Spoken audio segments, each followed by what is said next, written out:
मोदी सरकार के 12 वर्षों की उपलब्धियों को लेकर भाजपा की प्रेस वार्ता आयोजित जनकल्याणकारी योजनाओं को बताया ऐतिहासिक। केंद्र में प्रधानमंत्री नरेंद्र मोदी के नेतृत्व वाली सरकार के 12 वर्ष पूरे होने के उपलक्ष्य में भारतीय जनता पार्टी द्वारा देश भर में विभिन्न कार्यक्रम आयोजित किए जा रहे हैं। इसी कड़ी में आज रियासी स्थित भाजपा कार्यालय में एक प्रेस वार्ता का आयोजन किया गया, जिसमें भाजपा के अधिवक्ता एवं प्रवक्ता प्रमोक्ष सेठ ने सरकार की उपलब्धियों और जनकल्याणकारी योजनाओं पर विस्तार से प्रकाश डाला। प्रेस वार्ता को संबोधित करते हुए उन्होंने कहा कि पिछले 12 वर्षों में केंद्र सरकार ने देश के गरीब, किसान, महिला और आम नागरिकों के हित में अनेक ऐतिहासिक योजनाएं लागू की है। उन्होंने प्रधानमंत्री उज्ज्वला योजना, आयुष्मान भारत योजना और प्रधानमंत्री आवास योजना सहित कई योजनाओं का उल्लेख करते हुए कहा कि इनका सीधा लाभ करोड़ों लोगों तक पहुंचा है। उन्होंने कहा कि प्रधानमंत्री नरेंद्र मोदी के नेतृत्व में देश ने विकास और जनकल्याण के क्षेत्र में नई ऊंचाइयों को छुआ है तथा भारत की वैश्विक पहचान भी मजबूत हुई है। प्रेस वार्ता के दौरान मीडिया द्वारा अयोध्या राम मंदिर में चढ़ावे को लेकर लगाए जा रहे कथित अनियमितताओं के आरोपों पर पूछे गए सवाल का जवाब देते हुए उन्होंने कहा कि यह आरोप राजनीतिक उद्देश्य से लगाए जा रहे हैं। उन्होंने कहा कि उत्तर प्रदेश सरकार द्वारा मामले की जांच के लिए एसआईटी गठित की गई है और यदि जांच में किसी भी प्रकार की अनियमितता सामने आती है तो कानून के अनुसार कार्रवाई की जाएगी। इसके अलावा जम्मू कश्मीर में अस्थायी सफाई कर्मचारियों की हड़ताल के विषय पर उन्होंने कहा कि स्थानीय प्रशासन और जम्मू कश्मीर सरकार की जिम्मेदारी है कि जनता को मूलभूत सुविधाएं उपलब्ध कराई जाए। उन्होंने आरोप लगाया कि सरकार इस दिशा में अपेक्षित कार्य करने में असफल रही है। प्रेस वार्ता का मुख्य उद्देश्य केंद्र सरकार के 12 वर्षों के कार्यकाल के दौरान शुरू की गई जनकल्याणकारी योजनाओं और उपलब्धियों की जानकारी आम जनता तक पहुंचाना रहा। मीडिया बंधुओं का धन्यवाद करता हूं जो आप ज़िला रियासी के भाजपा कार्यालय में आए। जैसे आप सबने अभी एक डॉक्यूमेंट्री देखी कि जो 12 साल में जिस तरह भाजपा सरकार मोदी हो, जाति का हो, उससे ऊपर उठकर जो 70 सालों में काम नहीं हुआ, हर व्यक्ति के लिए काम किया गया। चाहे हम उसे जल की बात करें, चाहे मेक इन इंडिया की बात करें, चाहे हम अपने देश की अर्थव्यवस्था की बात करें, चाहे कोविड के समय में जिस तरह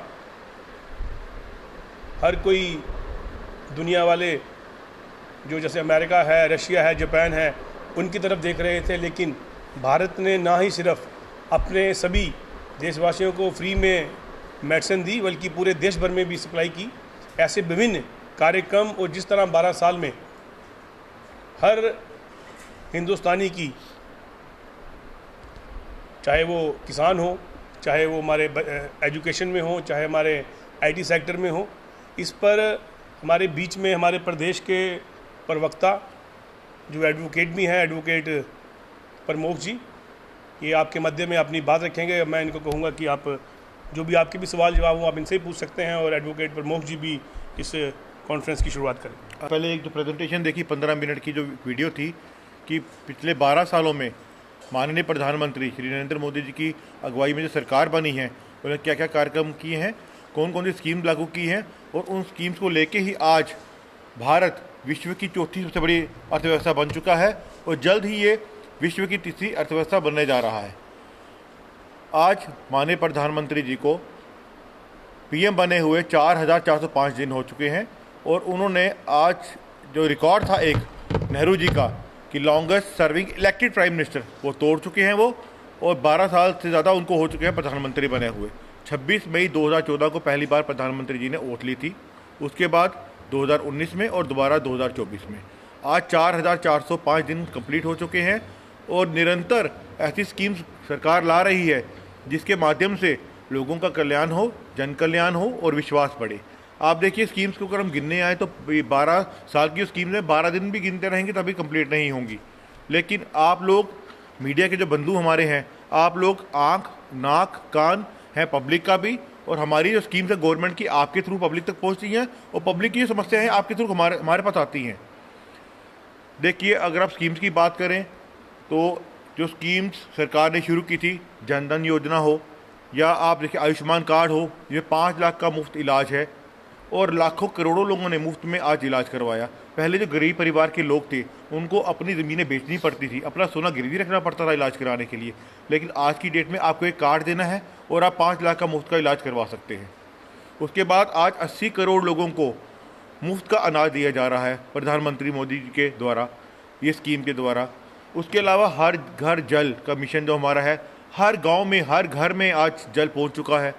ये एक, जब लोगों को पहले गांव में जाना पड़ता था, हमारी माताएं हमारी बहनें हज़ारों किलोमीटर चल के जाती थी पानी लेने के लिए, आज वो जल आपके घर पहुंच चुका है। शौचालय देखिए, जो जिनको हम शौचालय, जो औरतों को सुबह 4 बजे उठ के खेतों में जाना पड़ता था, शौचालय आज हर घर में बना है।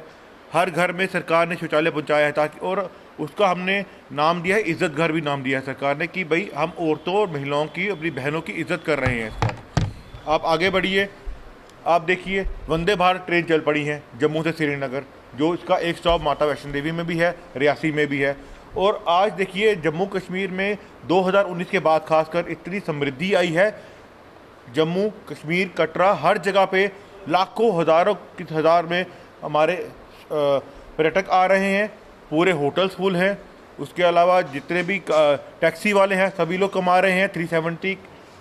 उमर अब्दुल्ला और फारूदुल्ला कहते थे कि प्रधानमंत्री मोदी 10 बार प्रधानमंत्री बन जाएंगे, तभी वो 370 खत्म लोगों से चार किया गया है। इसका रीज़न है कि ईरान और यूएस की वॉर चल रही है, जिसकी वजह से स्टेट ऑफ हार्मुज बंद था, आप सभी जानते हैं। और जो गैस और जो तेल है वो घूम के आ रहा था, जिसकी वजह से टाइम ज़्यादा लग रहा था। अभी ये ऑलमोस्ट फ्राइडे को तो हमने सुना है कि इसमें डील हो जाएगी, स्टेट ऑफ हार्मुज खुल जाएगा और सरकार दोबारा उसको रिस्टोर करेगी। आप घबराइए मत, सरकार पब्लिक के साथ है, ये एक टेम्पररी फेज है। और आप देखिए इस विश्व युद्ध में जहाँ लड़ाई लगी है, तेल के दाम हर कंट्री में 50 से 60% बढ़े हैं, बट इंडिया में हमने नॉमिनल था बिल्कुल इसमें इंक्रीज़ किया है। और वो भी इंक्रीज़ जब ये हालात सुधरेंगे तो वापस ये डिक्रीज़ हो जाएगा और पब्लिक को पूरी राहत दी जाएगी इस बारे में। सर कल की बात करें तो कल ही जिस तरह से जब बात है कि समझौता हो जाएगा, सीज फायर हो जाएगा, उसके बाद ही बाज़ारों में उछाल देखा गया है, लेकिन कच्चे तेल के दाम में कमी आई है, लेकिन पेट्रोल डीजल में कोई कमी नहीं देखी। सर देखिए, अभी फ्राइडे को ये डील साइन होगी, टर्म्स एंड कंडीशन फ्राइडे को हमारे सामने आएंगी कि किस तरह से स्टेट ऑफ हार्मुज खुलेगा। जैसे ही रेट कम करेंगी सरकार ऑटोमेटिकली रेट कम कर देगी। अब विश्वास कीजिए, ये प्रधानमंत्री मोदी जी की सरकार है, ये जन कल्याण और जन विकास में विश्वास रखती है और गरीबों की सरकार है। आप घबराइए मत, ये मैं आपसे विश्वास दिलाता हूँ कि सरकार जल्द ही इनके रेट कम करेगी। राम मंदिर है उसका मुद्दा जो था बड़े उसमें भाजपा उसमें बड़ी इंटरेस्टेड थी दिखी हुई। अभी एक हाल ही में एक आरोप लगा कि वहाँ का जो चुनावा है उसमें चोरी की गई है, हेरा फेरी की गई है। आप क्या लगता है कि वो पैसा जो भगवान के नाम पर इकट्ठा श्रद्धा से लोगों ने दिया हो, उसको हेरा फेरी करना कहाँ तक सही कहाँ तक गलत? देखिए, ये एक एलिगेशन है और लगाने वाले कौन है? समाजवादी पार्टी, जो राम भगवान में विश्वास नहीं करते। आज तक मंदिर बनने के बाद कोई भी समाजवादी पार्टी का लीडर आज तक राम मंदिर नहीं गया है। ये एक उनकी तरीका है कंट्रोवर्सी क्रिएट करने का। लेकिन आप देखिए, माननीय मुख्यमंत्री योगी जी ने इमीडिएटली एसआईटी कॉन्स्टिट्यूट की है, 3 मेंबर्स की, सीनियर ऑफिसर हैं जो इन्वेस्टिगेट करने ऑलरेडी चले गए हैं। मेरा विश्वास है कि ऐसा हुआ नहीं हुआ होगा, और कुछ हुआ होगा तो उस पर तत्काल कार्रवाई की जाएगी अगर हुआ होगा तो। लेकिन जो लोग कभी राम मंदिर नहीं गए, जिन्होंने राम भक्तों पे गोलियां चलाई, जिन्होंने उनका कत्ल गारत किया, वो आज राम की बात कर रहे हैं। ये एलिगेशन जो लगाया जा रहा है कि इमरजेंसी का झूठा और बेबुनियाद है। बाकी ये अंदरूनी लड़ाई है, खुद डील करेंगे, हमारा से कोई लेना देना नहीं है। हमारी सरकार वहाँ बन चुकी है ऑलरेडी। 12 साल विश्वास के बेमिसाल लगातार बताया जा रहा है, बड़ा जोरों शोरों से प्रचार भी किया जा रहा है। एक 12 साल में ये हकीकत भी है जो 12 साल से पहले देखी गई, पेपर लीक लगातार हो रहे हैं। विद्यार्थियों का जो जीवन है वो कहीं ना कहीं अंधेरे की तरफ दिखला जा रहा है। क्या मानते हैं कि 12 साल बेमिसाल उसी का जब पार है? देखिए, कार्रवाई की गई है, सीबीएसई के चेयरमैन और सेक्रेटरी को इमीडिएटली प्रधानमंत्री ने रिमूव करवाया है। उसके बाद इस बार से जो पेपर लीक होंगे उसमें बिल्कुल चेंजेस की गई हैं। 15 मिनट का टाइम एक्स्ट्रा बच्चों को दिया गया है। उसके अलावा जो पेपर सेट किया जाएगा उसके वहाँ पे वो लोग अब घर से वहाँ से निकल नहीं पाएंगे। तो जो भी कदम उठाने चाहिए सरकार लेगी। सीबीआई इन्वेस्टिगेशन भी चल रही है, जो कल्प्रिट होंगे उनको सख्त सजा दिलाई जाएगी, यह विश्वास रखिए। मैं दोबारा कह रहा हूँ, जो भी दोषी होगा उसके खिलाफ कार्रवाई की जाएगी। ध्यान दे रहे हैं, युवा ऐसी कोई मांग नहीं कर रहे हैं। ये वो लोग हैं जो देश में अराजकता फैलाने वाले हैं, जिनका कुछ लेना देना नहीं है। ये बेसिकली आम आदमी पार्टी की बी टीम है, जो आम आदमी पार्टी में पहले काम करती थी, अब वो फिर खुद विदेश चले गए। अगर और आज यहाँ पे आगे देश में आग लगा रहे हैं, पब्लिक ने उनको नकार दिया है। प्रोटेस्ट की बात करने आए तो वहाँ पे 500 लोग भी इकट्ठे नहीं हुए थे। और जो फॉलोअर्स है आप देखिए इंस्टाग्राम पे फॉलोअर्स, मैक्सिमम फॉलोअर्स उनके पाकिस्तान और बांग्लादेश और यूएस के हैं, इंडिया के नहीं हैं। और यहाँ का युवा पढ़ाई में ध्यान दे रहा है, यहाँ का युवा प्रधानमंत्री मोदी के साथ है, उनकी नीतियों के साथ है। हमने ये खुद करवाते हैं, इनका यही तरीका है पब्लिक की नज़रों में आने का। कोई इन पर हमला करने नहीं गया था। ये एक फ्रॉड है, फरेब है। जैसे केजरीवाल पहले करते रहे, अपने पे हमला करवाते थे, और वैसे ही ये जो है ये खुद अपने पे हमला करवा रहे हैं, बच्चों को पूरा नहीं कर पा रहे हैं। सर आपने कहा कि ये लोकल इशू मान सकते हैं, लोकल इशू सकते हैं, लोकल राज्य सरकार इसमें हल करे, लेकिन देश के प्रधानमंत्री और राष्ट्रीय पिता से लेके ये कहा जाता है कि देश को साफ सुथरा करना, स्वच्छ भारत। आपको लगता है, हम देखा गया कि बड़े सारे नेता प्रधानमंत्री से लेके बूथ लेवल तक तमाम लोग आ जाते हैं झाड़ू लेके सफाई करते। आपने वो लोग कहाँ हैं? अब आपको लगता है कि उन लोगों को देखिए जहाँ सफाई करने की ज़रूरत है, जी जी, जहाँ पे इसकी ज़रूरत है हमारे कार्यकर्ता लगे हुए हैं, काम कर भी रहे हैं।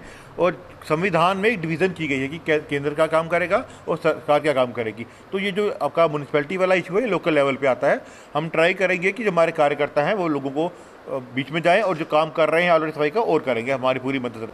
और जिसमें खाली लैंड आइडेंटिफिकेशन का इशू है, और उसमें हमारे जो स्थानीय विधायक हैं दिलीपराज दुबे जी, उन्होंने बड़े ज़ोर शोर से, जब से वो बने हैं 2-3 जगह सिलेक्ट हुई थी, अभी जो फाइनल जगह चल रही थी वहाँ कुछ इशू था। उन्होंने अपने CDF से उन्होंने कहा कि जो 1 करोड़ रुपया मैं दे दूँगा, जो भी वहाँ पे कोई एक 33 kV की लाइन है, शायद आपको भी नॉलेज होगा, तो उसको हटाने की बात थी, लगे हुए हैं। और हमें उम्मीद है कि बहुत जल्द जो है KV रियासी में खुलेगा। आप देखिए जब से हमारी सरकार बनी है, हमारे ज़िले में कितने डिग्री कॉलेज खुले। कटरा में डिग्री कॉलेज, पौनी में, बग्गा में, रियासी में जो डिग्री कॉलेज था उसमें बाकी स्ट्रीम्स नहीं थी, खाली आर्ट्स था। आज वहाँ साइंस भी है, कॉमर्स भी है। तो हम पूरी हम पे यकीन रखिए कि जल्द ही KV जो है रियासी में खुलेगा। कुछ सुविधा जो है दी गई है, जैसे जो है आप साल का जो है उसमें आप पास बना सकते हैं, और उसमें जो है साल का पास बना सकते हैं, जिसमें आपको काफ़ी रिलीफ मिला है जो हमने किया है। पहले तो जो 25 किलोमीटर का एरिया था सराउंडिंग कवर होता था, वो पहले नहीं करते थे, उसको भी जो है कवर किया गया है।